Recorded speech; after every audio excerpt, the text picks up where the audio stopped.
So Enron, I wanted to bring this up to you since you're here, but like there in one of my Facebook groups, like everybody started bitching again about the PSA announcements or MLB. the fact that they're not grading anymore. Like, Oh, so that. everybody went to like what's it called? They went to the CGC in Beckett and they paid the exorbitant amounts. I know somebody that paid like $10,000 in card grading just because of it. Yeah, the guy that runs my local card shop, he had, last time I was there, he was opening up his last PSA submission that they returned to him, and it was $10,000 worth of fees on those cards as well. But yeah, they can go blame all the football and basketball collectors for that. They're the ones that are to blame for for all of this. All those motherfuckers that go camp out in front of Walmart and Target. To grab Panini Prism football or basketball and flip them for $300 a box on eBay.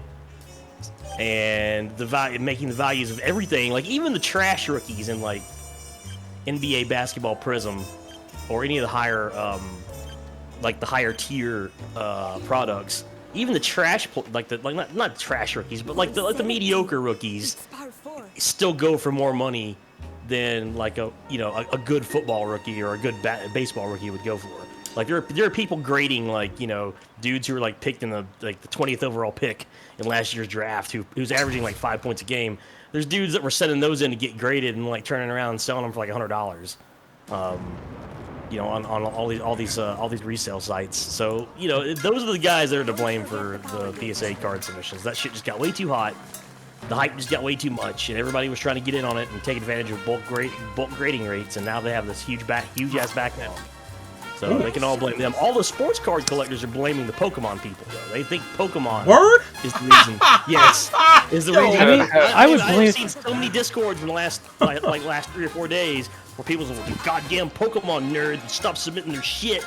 I'm like, dude, you guys realize Pokemon is like 5% of all of the card grading traffic that these sites are getting. Like, the reason why everybody's blaming them is because they all saw that same article on The Verge last week about card submissions, which was written from the perspective of Pokemon collectors, because that's kind of what The Verge knows. They know nerd shit, so they started with Pokemon.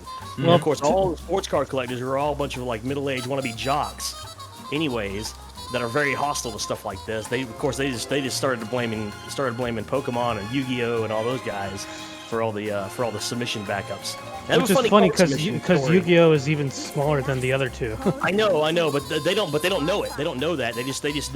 But they know that there's been a surge in that community, so they think, oh, these fucking nerds are like ruining it for the rest of us. No, blame the nerds. You guys are the ones that ruined it. You guys are the ones that ruined it for everybody. Yeah, they don't want to look in the mirror at all. No, fucking boomer ass sports card collecting community. Anyways, how do you?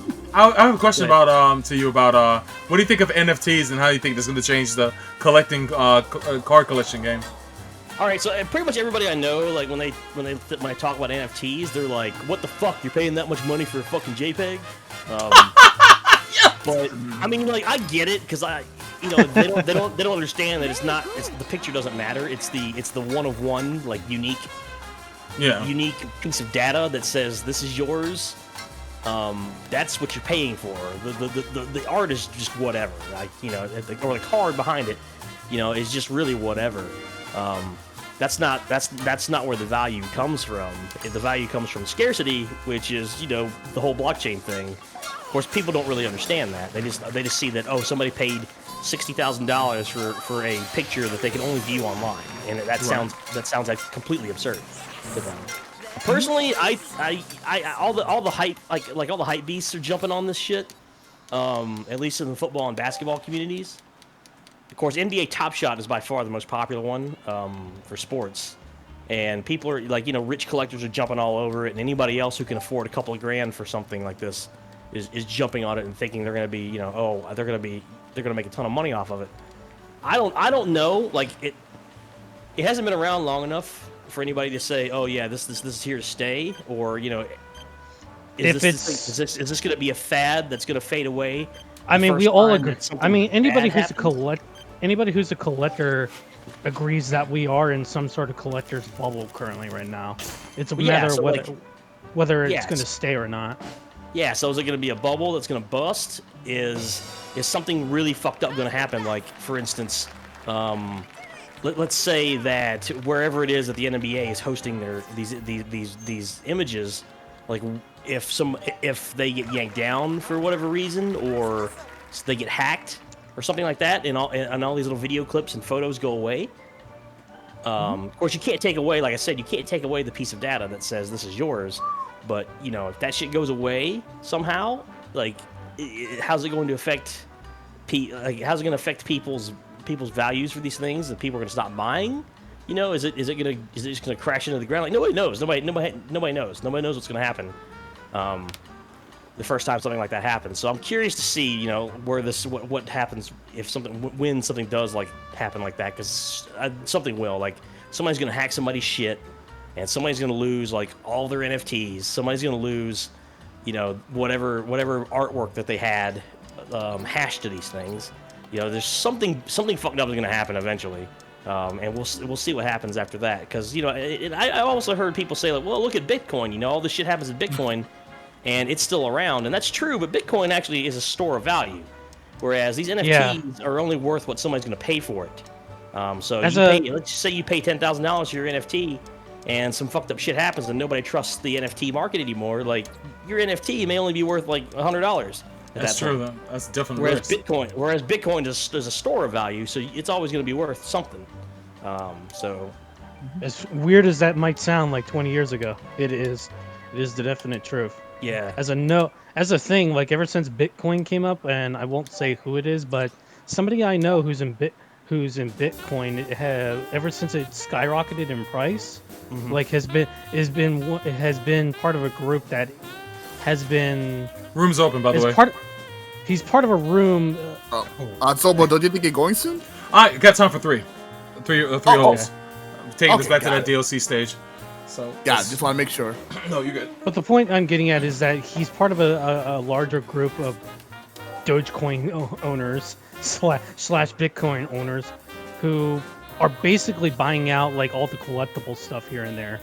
And these are guys that normally probably wouldn't do this, just because of the fact that they weren't very rich very much, and because of Bitcoin taking off, they have like a bigger disposable income, so they're investing in things that they want in their life that they couldn't get earlier, or they want to buy now, and that's contributing to the collector's market now. Yep, there's that, and then also all these ultra rich people that are jumping into things like NFTs.